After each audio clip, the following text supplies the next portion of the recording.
La semana pasada hablamos de Jeremías, hoy vamos a hablar de Josué y mi idea para este 2024 es que vayamos a más profundidad en la palabra de Dios, que escuchemos enseñanzas que puedan nutrirnos aún más, así es que pues avancemos. Josué fue un fiel servidor desde muy joven del Señor. La Biblia relata que Josué esperaba a Moisés a la mitad del camino cuando Moisés iba a encontrarse con Dios cara a cara. Josué lo esperaba a la mitad del camino. También Josué fue el sucesor de Moisés y Josué fue quien llevó al pueblo hebreo, a los israelitas, a la tierra prometida. Josué era parte de los 12 espías que Moisés envió, y Josué y Caleb fueron quienes regresaron con buenas noticias acerca de la tierra que iban a poseer, y Josué finalmente, después de que Moisés muere, entra con el pueblo. Pero también, si tú lees el capítulo 19, 20 por ahí de Josué, te vas a dar cuenta que él fungió como un gobernante, incluso en el afán de que el pueblo israelita cubriera toda la parte de la tierra prometida. Josué le da un sector de cada parte de la tierra a las 12 tribus, y Josué fue el que la repartió. Y bueno, además de que él llevó a la gente a la tierra prometida, él fue un extraordinario gobernante y líder. Josué, capítulo número 24, versículo número 1. La serie se titula Primero Dios. Entonces Josué convocó a todas las tribus de Israel en Siquem, junto con los ancianos, los líderes, los jueces y los oficiales. Así que todos se reunieron y se presentaron ante Dios. Algunas interpretaciones de la Biblia dicen que el tabernáculo fue trasladado hasta Siquem, y que por esta razón dice la Biblia que se presentaron ante Dios. Era una reunión muy importante. Josué le dijo al pueblo: esto dice el Señor Dios de Israel. Hace mucho tus antepasados, entre ellos Taré, el padre de Abraham, y Nacor, vivían del otro lado del río Éufrates y rindieron culto a otros dioses. Pero yo tomé a tu antepasado Abraham de la tierra que está del otro lado del río Éufrates y lo guié a la tierra de Canaán. Le di muchos descendientes por medio de su hijo Isaac. A Isaac le di a Jacob y a Esaú. A Esaú le di las montañas de Seir, mientras que Jacob y sus hijos descendieron a Egipto. Luego envié a Moisés y a Aarón y mandé plagas espantosas sobre Egipto, y después te saqué de ahí como un pueblo libre. Pero cuando tus antepasados llegaron al Mar Rojo, los egipcios les persiguieron con sus carros de guerra y sus jinetes.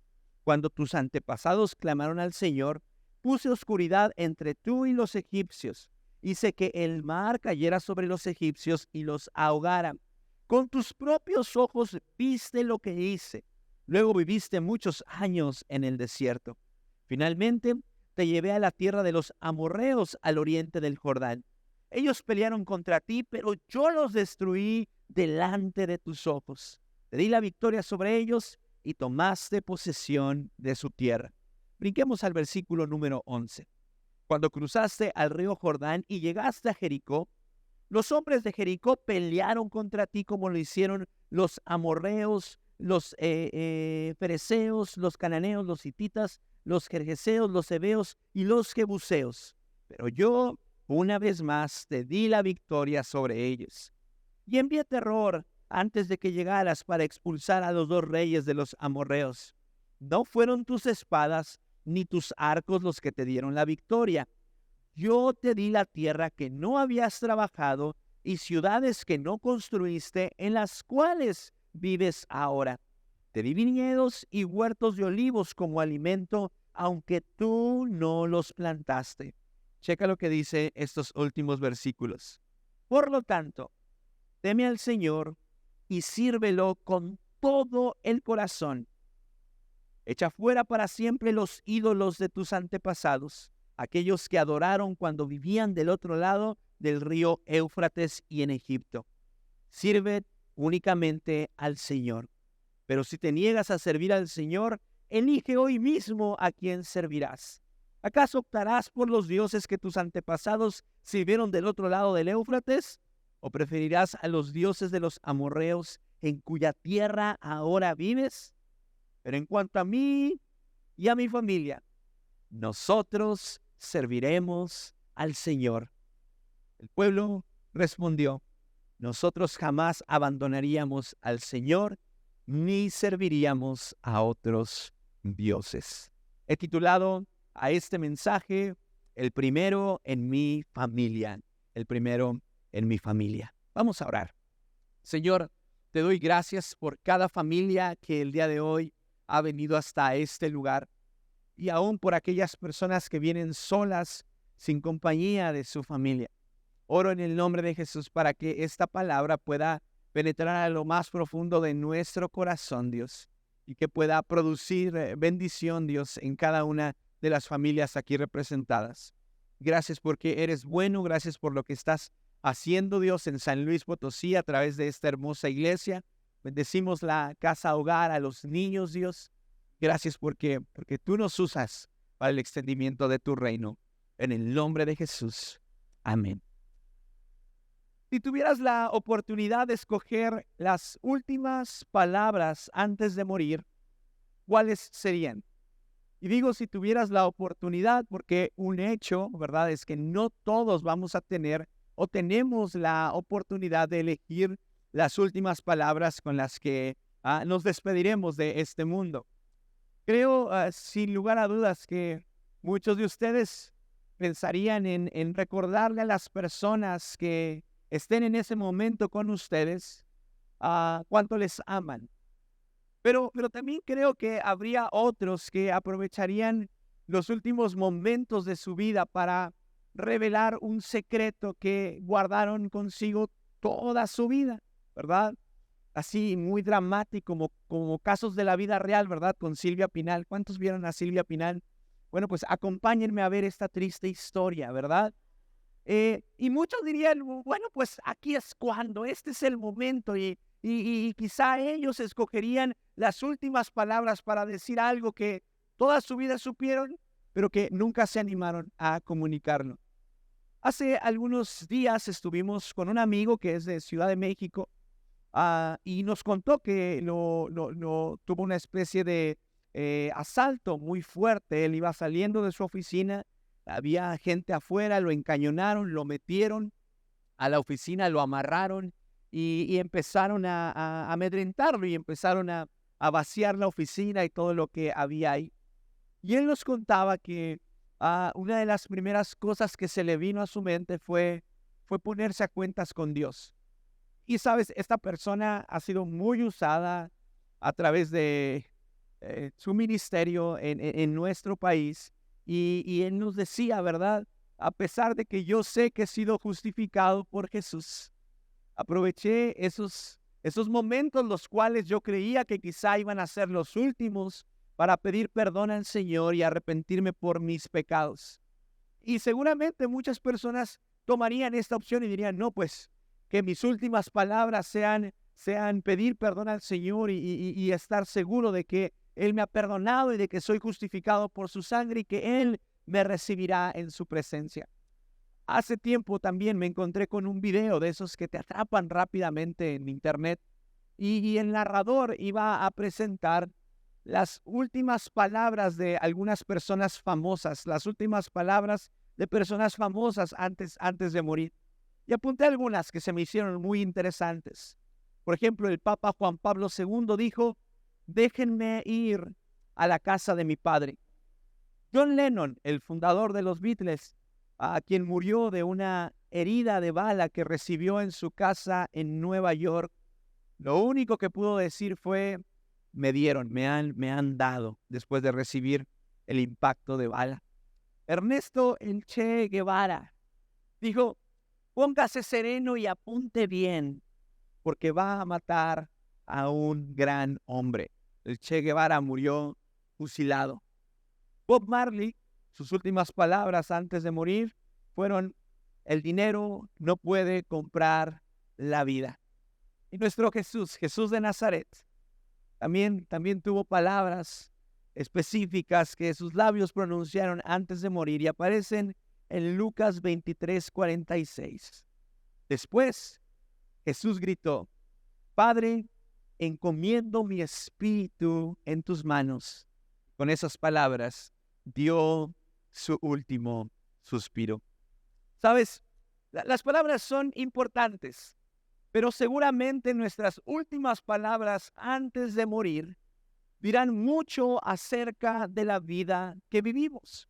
Y Josué capítulo número 23 y 24 contienen dos de los discursos que Josué tuvo frente al pueblo de Israel antes de que él partiera a la presencia de Dios. Y sabes algo, es curioso que dentro de estos capítulos se encuentre una de las declaraciones favoritas de muchas familias cristianas alrededor del mundo. Y esta declaración es: yo y mi casa serviremos a Jehová. Hemos podido estar en algunas de sus casas, de sus hogares, y vemos, ¿verdad?, que algunos los tienen enmarcada esta frase, otros lo tienen en un portallavero, algunos lo tienen ahí a la vista de todos, ¿verdad? Porque nos gusta recordar que el futuro y el propósito de nuestra familia es servirle al Señor. Y con esta declaración, Josué está dejando en claro que así como en la vida individual es importante darle a Dios el primer lugar en nuestras vidas, de igual forma deberemos de hacerlo en nuestras familias. Así como la semana pasada hablamos acerca de que Dios es el primero en nuestra vida, el Señor dice: no solamente quiero ser el primero en tu vida, sino también en toda tu familia. Amén. Ahora, esta verdad, la Biblia la confirma a lo largo de las Escrituras. Por ejemplo, Salmos número 127, versículo 1 dice lo siguiente: si el Señor no construye la casa, el trabajo de los constructores es una pérdida de tiempo. Si el Señor no protege la ciudad, protegerla con guardias no sirve de nada.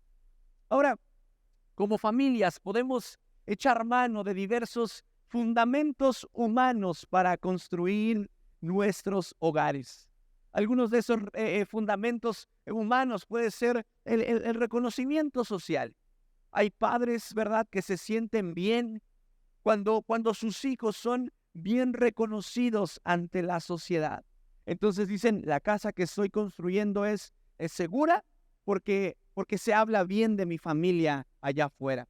La reputación es muy importante para muchos, pero otro de los fundamentos con los que en la actualidad las familias construyen sus hogares es con una vida laboral exitosa, ¿verdad? Y nos esmeramos porque nuestros hijos sigan nuestros pasos, y así como nos ha ido, hemos tenido éxito en la vida laboral, entonces dices: para mí, construir el hogar de forma segura es que mis hijos tengan un buen trabajo, que se preparen. Y también están aquellos que utilizan como fundamento de construcción los bienes materiales y se esmeran por darles a sus hijos lo mejor. Incluso aquellos que dan a sus hijos lo que en su infancia no tuvieron. Y sabes algo, todo esto es bueno. Sin embargo, si Cristo Jesús no es la piedra principal de nuestros hogares, el resto de los fundamentos pierde total valor y sentido. Si Cristo Jesús no es la piedra principal, no es el fundamento principal de nuestros hogares, el resto de los fundamentos pierde total valor y sentido. Sucede lo mismo con las estrategias con las que decidimos proteger a nuestra familia. Podemos llegar a llevar a cabo miles y decenas de estrategias financieras para cuidar que las finanzas de nuestra familia no caigan en la quiebra. O podemos llenar a nuestros hijos de consejos para que no cometan los mismos errores que nosotros. Todo esto con el deseo de cuidar a nuestra familia. Sin embargo, si la palabra de Dios a través de la práctica y la obediencia no representan la primera fuente de protección para nuestros hogares, el resto de nuestras estrategias con las que intentaremos cuidar a nuestra familia serán frágiles e inútiles. Ahí tiene varias primas y ayer mientras estaba terminando este mensaje se me venía a la mente una historia que constantemente ella nos cuenta, ¿verdad? Y esta prima, bueno, pues su familia, su mamá y su papá conocieron al Señor y la mamá siempre le recordaba, ¿verdad? Probablemente yo no pueda estar contigo en los lugares a los que tú vas, pero una realidad es que el Espíritu Santo sí va a estar contigo a donde quiera que vayas. Y ella nos decía, cuando mi mamá me decía esto, ponía una carga en mí enorme. Y cuando yo estaba en algún lugar practicando pecado, orando, dándole rienda suelta a la vida, ¿verdad? Yo recordaba las palabras de mi mamá. Y más de una vez tomé la decisión de regresar a casa porque yo recordaba, yo me sentía incómoda. Y por el otro lado, ¿verdad? La mamá nos cuenta que ella estaba orando e intercediendo por su hija para que el pecado no le alcanzara. Y eso es lo que sucede.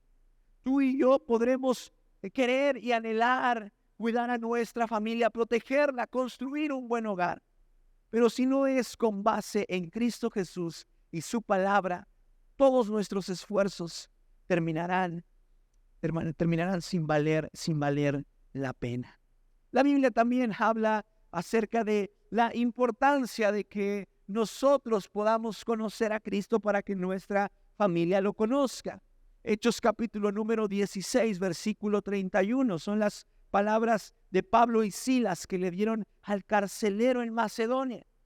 Cree en el Señor Jesús y serás salvo junto con todos los de tu casa. Y Primera de Reyes 8:57, otra declaración importante que encontramos en la palabra de Dios acerca de las familias, es que el Señor nuestro Dios esté con nosotros como estuvo con nuestros antepasados, nunca nos deje ni nos abandone. Dios no solo desea ser el primero en nuestras vidas, Él también quiere ser el primero y el más importante en nuestras familias. Amén. Ahora, hay dos clases de personas que pueden desconectarse con este tipo de mensajes. La primera es aquellas personas que vienen solas a la congregación, aquellas personas que asisten solas domingo a domingo porque sus familias no quieren saber nada en lo absoluto de Cristo Jesús. La segunda clase de personas son aquellos jóvenes solteros que quizá ni por aquí, ¿verdad?, les pasa la idea de fundar una familia pronto, pero dejen que conozcan a la que les gusta o al que les gusta y mira, nos van a pasar una lista para que les apadrinemos en la boda, ¿verdad? ¿Quieres ir de padrino de arroz? ¿Quieres ir de padrino? Porque se van a enamorar, ¿verdad? Y entonces ahí van a pensar en una familia. Entonces, estas dos clases de personas pueden desanimarse al escuchar este tipo de mensajes. Sin embargo, creo que para ambos estas enseñanzas deben de permanecer vigentes en sus corazones por dos razones. Para la primera clase de personas, porque llevarlo a la práctica puede provocar que a través de ti todos los de tu casa conozcan a Jesús. Y para la segunda clase de personas, aprenderlo desde ahora te preparará para hacerlo bien cuando llegue el momento. Entonces, quiero animarte a que si quizá tú estás solo aquí, porque tu familia está en casa, no te desconectes y puedas aprender junto a nosotros lo que Dios el día de hoy quiere hablar para tu vida y de igual forma para todos los jóvenes que están escuchando esto.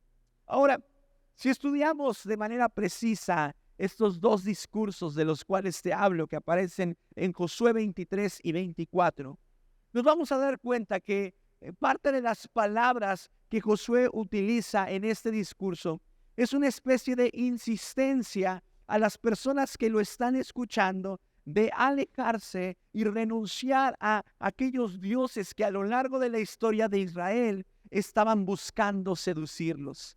Y si tú y yo lo vemos de forma detallada, podemos ver que Josué se refiere a tres clases de dioses.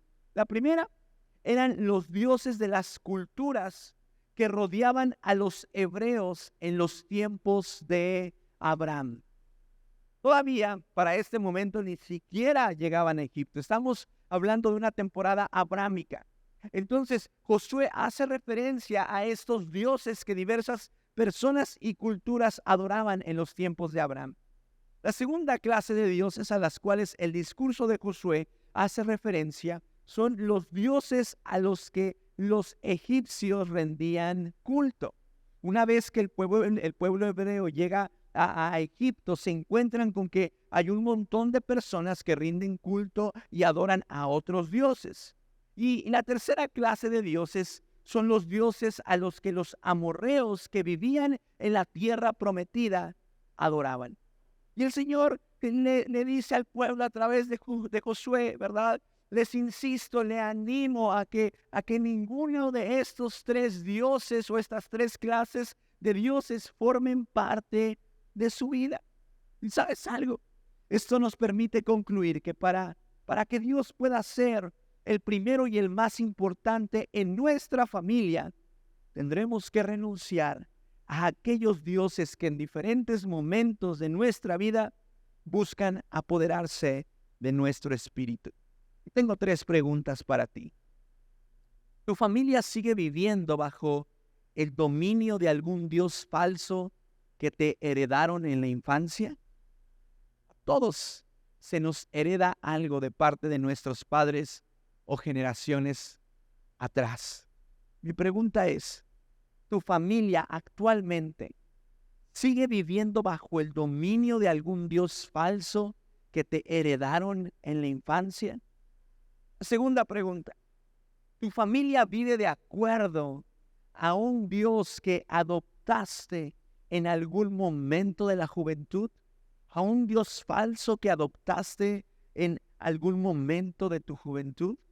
Y la tercera, ¿la vida de tu familia se rige por algún Dios falso que en el presente sea muy popular? ¿Sabes? En la actualidad hay un montón de dioses que nos rodean. Hay dioses muy populares que están tomando el dominio y el control de las familias enteras. Pero como familias en Cristo corremos el peligro de que esos dioses que son tan populares en la actualidad busquen gobernar el presente de nuestras familias. Bueno, si tu respuesta a alguna de estas preguntas fue sí, entonces hay una gran probabilidad de que Dios no sea el primero y el más importante en tu familia. Sin embargo, la esperanza de Dios y la misericordia siempre está disponible. El día de hoy está disponible para que esto deje de ser así. Y cierro con esto. ¿Cómo es la vida de una familia que considera a Dios como el primero y el más importante en su vida? ¿Cómo es la vida de una familia que considera a Dios como el primero y lo más importante en su vida? Bueno, pues lo primero es que la palabra de Dios gobierna en medio de ese hogar. La palabra de Dios gobierna en medio de ese hogar. Mateo 7:24. Todo el que escucha mi enseñanza y la sigue es sabio, como la persona que construye su casa sobre una roca sólida. Todo el que escucha mi enseñanza y la sigue es sabio. ¿Sabes? Nuestro conocimiento, nuestra perspectiva, incluso nuestro juicio como seres humanos, en contraste con la palabra de Dios, siempre será muy limitado. No importa qué grado de estudio tengas, no importa si tienes un doctorado, no importa si eres un gerente de una empresa transnacional, si eres el mejor emprendedor de tu familia. nuestro conocimiento, perspectiva y juicio como seres humanos en contraste con la palabra de Dios es muy limitado. Por lo tanto, si deseamos que en nuestra casa el primero y el más importante sea Dios, entonces su palabra deberá de gobernar a cada uno de los integrantes.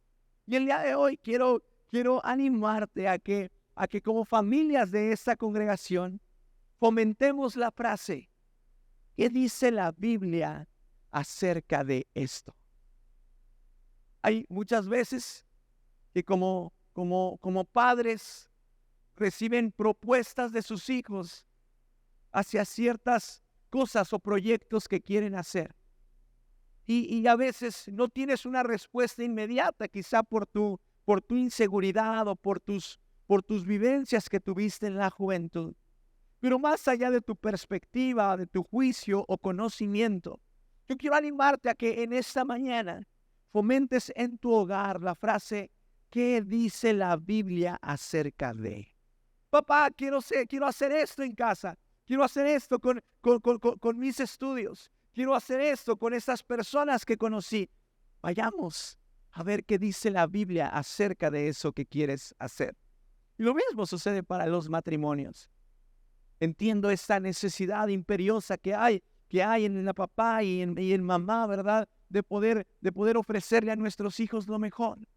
Pero muchas veces en medio de esas ganas y de esa necesidad podremos estar topándonos con cosas que muchas veces nada tienen que ver con lo que está establecido en la Biblia. Así es que quiero animarte a que el día de hoy, a partir de este momento, fomentes y practiques en casa la frase: ¿qué dice la Biblia acerca de? ¿Cuántos están de acuerdo? Amén.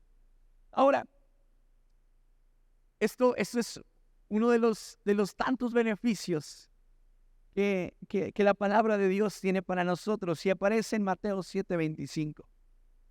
Dice la Biblia que aquellos que escucharon la enseñanza de Jesús y la siguen, además de ser sabios, versículo 25, podrán caer las lluvias, crecer los ríos, soplar los vientos y azotar aquella casa con todo, pero la casa no se derrumbará porque estará cimentada sobre una roca.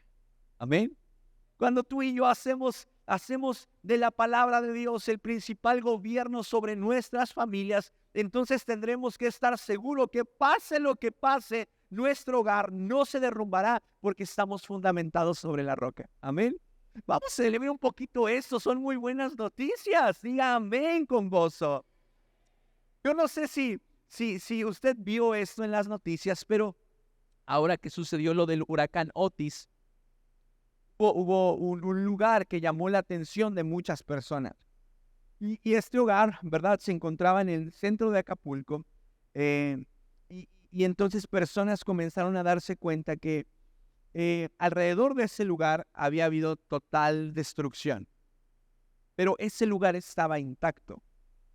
Y ese lugar en la fachada, ¿verdad?, tenía algo así como una frase que no quiero inventar, pero era algo que daba a entender que Dios era primero, la prioridad es Dios, algo así, letras de acero inoxidable.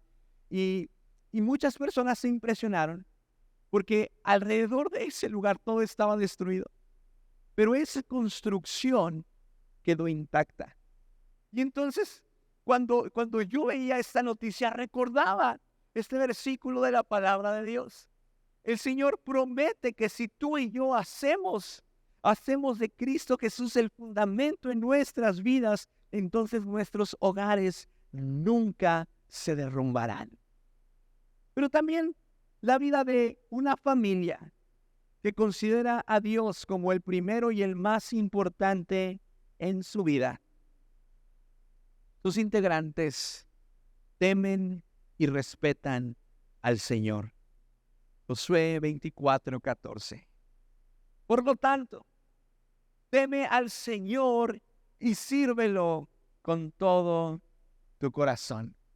Por lo tanto, teme al Señor. ¿Sabes?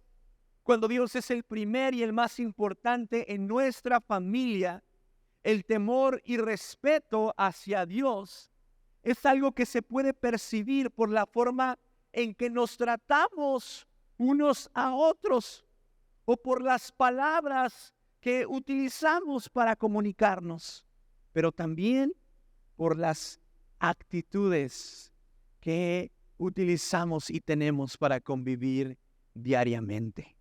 En una familia en la cual se considera a Dios el primero y el más importante, sus integrantes temen y respetan al Señor. Ahora, vamos a ver qué dice Efesios capítulo número 6, versículo 1 al 4. Esta es una extraordinaria declaración que quiero que el día de hoy la podamos hacer parte de nuestras vidas. ¿Listos? Hijos, obedezcan a sus padres, porque ustedes pertenecen al Señor, pues esto es lo correcto. Honra a tu padre y a tu madre. Este es el primer mandamiento que contiene una promesa. Si honras a tu padre y a tu madre, te irá bien y tendrás una larga vida en la tierra. ¿Cuántos papás dicen amén? Versículo número 4. Atentos los hijos. Padres, no hagan enojar a sus hijos con la forma en que los tratan. Más bien, críenlos con la disciplina e instrucción que proviene del Señor. ¿Cuántos hijos dicen amén? Te voy a pedir a todos los hijos solteros que están en este lugar que se pongan de pie. Vamos, ponte de pie. Si tú estás soltero, ponte de pie. Nadie se tiene que quedar sentado. Vamos, soltero, no importa cuántos años tengas, ponte de pie. Ponte de pie, ponte de pie. Ok. Lo voy a leer nuevamente. Y presta mucha atención. Hijos, obedezcan a sus padres porque ustedes pertenecen al Señor, pues esto es lo correcto. Honra a tu padre y a tu madre. Este es el primer mandamiento que contiene una promesa. Si honras a tu padre y a tu madre, te irá bien y tendrás una larga vida en la tierra. Toma tu lugar. Padres, pónganse de pie.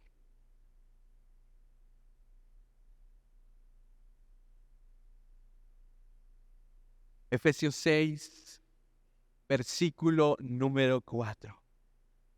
Padres, no hagan enojar a sus hijos con la forma en que los tratan. Más bien, críenlos con la disciplina e instrucción que proviene del Señor. Amén. Toma tu lugar. Cuando hay temor, cuando hay respeto hacia el Señor, en una familia que declara a Dios como el primero y el más importante, entonces Efesios 6 del 1 al 4 es algo que se vive con intensidad. Porque a través de nuestras actitudes, palabras y todo lo que usamos en medio de nuestra familia, podemos reflejar quién es el Señor. Y en este caso, que el Señor es el primero y el más importante en nuestras vidas. ¿Cómo es la vida de una familia que considera a Dios como el primero y el más importante? Bueno, pues la palabra de Dios gobierna. Sus integrantes temen y respetan al Señor. Pero hay una tercera y con esto finalizo. Estas familias que han declarado a Dios como el primero y el más importante, contagian a otras familias del amor de Dios. Contagian a otras familias del amor de Dios. ¿Sabes? Después de que Josué declarara que él y su casa servirían al Señor, la Biblia dice en Josué 24:16. Después de esto, el pueblo respondió: nosotros jamás abandonaríamos al Señor ni serviríamos a otros dioses. A partir de que padre de familia tomó la firme decisión y convicción de declarar que él y su familia dedicarían su vida entera para servir al Señor, entonces pudieron contagiar a otras familias. Y yo quiero animarte en esta mañana a que uno de los propósitos que llevas a cabo junto a tu familia es que más familias en la tierra puedan contagiarse del mismo amor que tienen cada uno de los integrantes de la tuya. Sabes, hay personas que declaran y dicen: si no fue porque Cristo Jesús llegó a mi vida, no sé dónde estaría yo y no sé dónde estarían los de mi casa. Sabes, allá afuera hay un montón de personas, un montón de familias que se encuentran en la misma o peor circunstancia en la cual tú te encontrabas una vez que llegaste a Cristo Jesús. Y si tú el día de hoy has decidido declarar que Dios es el primero y el más importante en tu familia, entonces tendrán que tomar la firme convicción de contagiar a otros del mismo amor que ustedes tienen para el Señor. Ven, ponte de pie, por favor. Señor Jesús, tú prometiste que harías algo nuevo este año. Y el día de hoy, Señor, oramos en el nombre de Jesús para que parte de eso nuevo que harás en nuestras vidas sea el ver a nuestra familia reunida y completa en este lugar. Señor, oramos por aquellas personas que vienen solas a la congregación. Y te pedimos, Señor, que atraigas a sus familiares, que atraigas, Señor, a las personas que conviven, Señor, con ellos. Oramos en el nombre de Jesús por una unción fresca del Espíritu Santo, Señor, sobre la vida de estas personas. Dales la capacidad, Señor, de enseñar, de profetizar, de sanar, de declarar tu nombre, Señor, en medio de sus hogares. Y que esto, Señor, pueda servir como testimonio para que aquellos que no te tienen puedan conocerte. Recibe toda la gloria. Vamos a orar por los jóvenes que están aquí. Tú eres joven, levanta tu mano y vamos a orar por ti. Señor, te damos gracias por cada joven que está en este lugar, Señor. Gracias porque tú los has diseñado con un plan, Señor, con un propósito. Y hoy sabemos, Señor, que ese propósito, ese llamado que tú has puesto en ellos se cumplirá, Señor. Hoy queremos bendecirlos. Te pido que hoy cada joven pueda salir con la convicción de que la honra que tenemos que dar a nuestros padres, y no solamente los jóvenes, todos los que tenemos la fortuna de tener a nuestros papás aún, que podamos salir con la convicción de que la honra a nuestros padres va mucho más allá de hacerles caso, de la obediencia, sino que también tiene que ver con actitud, con bendición económica, con oración, Señor. Hoy te pido que cada uno de los que somos hijos podamos comprender que la honra a los padres es tan importante, Señor. Está en tu corazón y por lo tanto tenemos que abrazarla y tenemos que llevarla a cabo, Señor. Gracias por cada joven de esta iglesia, porque en ellos hay fuerza, porque en ellos hay un futuro, Señor, esperanzador. Y hoy queremos levantar a esta generación que te pertenece y que estamos seguros que sus vidas van a impactar otras vidas, Señor, en lo laboral, en sus escuelas, en donde quiera que ellos anden, Señor, serán luz. Y hoy los bendecimos, Señor, y te pedimos por aquellos que tienen el deseo de casarse, que tú prepares sus corazones, Señor, en sabiduría, en conocimiento, que puedan ser buenos hombres y mujeres apasionados por ti, Señor, y que prepares a quienes serán en un futuro, Señor, su pareja y que formarán familias que te amarán, Señor. Hoy bendecimos los futuros matrimonios que tú darás para esta iglesia, que te honrarán, Señor, y que te tendrán a ti como prioridad, Señor. También en esta hora queremos bendecir a todos los que son papás. Gracias, Señor, porque tú les has dado una tarea, Señor, importante, pero con ello la ayuda y la capacidad para poder guiar a sus hijos, Señor. Hoy te pedimos que bendigas sus vidas, que les renueves fuerzas, Señor, y que ellos también puedan cumplir con esto que tú has dejado, Señor. Que tengan cuidado con sus palabras, en cómo hablan, en cómo educan a las vidas que tú les has prestado, Señor. Dale sabiduría a cada papá, danos sabiduría, Señor, para poder educar a nuestros hijos. Y te damos muchas gracias porque tú estás presente en toda nuestra vida y en cualquier estado civil. Tú estás presente y tú estás con nosotros, Señor. Amén, Señor.